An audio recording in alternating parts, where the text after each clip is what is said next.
நீண்ட காலமா இருக்கிற ஒரு தலைவர் இப்படிங்கிறான், வாய் சொல்ல கூட கூசுது இப்படிங்கிறான்.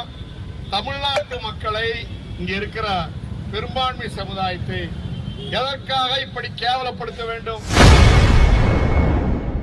பெண்களை கொச்சையாக பேசிய அமைச்சர் பொன்முடியை அவன் இவன் என்று அதிமுக மூத்த தலைவர் பொள்ளாச்சி ஜெயராமன் ஒருமையில் விமர்சித்துள்ளார். சொல்லப்பா, சத்தமா சொல்லு. மதியம் சாப்பிட்டியா? யாரு? நமக்கு வெக்கமான ரோசம் சூடு சுருணை இருக்கா இல்லையா?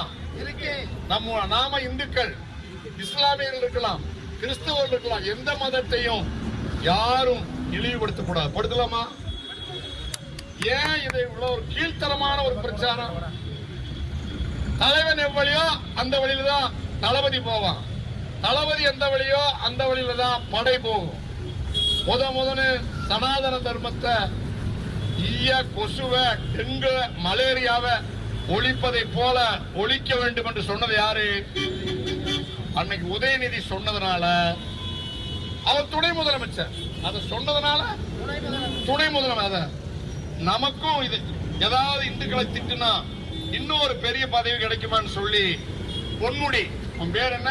பொன்முடி, படித்தவன், பேராசிரியர், நீண்ட காலமா இருக்கிற ஒரு தலைவர் இப்படிங்கிறான், வாய் சொல்ல கூட கூசுது இப்படிங்கிறான். தமிழ்நாட்டு மக்களை, இங்க இருக்கிற பெரும்பான்மை சமுதாயத்தை எதற்காக இப்படி கேவலப்படுத்த வேண்டும்? குறிப்பாக பெண்களை, தாய்மார்களை அவமானப்படுத்துகிற செயல் எந்த மதத்தை சேர்ந்த தாய்மார்களும் ஏற்றுக்கொள்ள மாட்டார்கள். இப்படி எல்லாம் பேசினா தாய்மார்கள் திமுகவை ஊருக்குள்ள எதிர்காலத்துல நுழைய விடுவீங்க?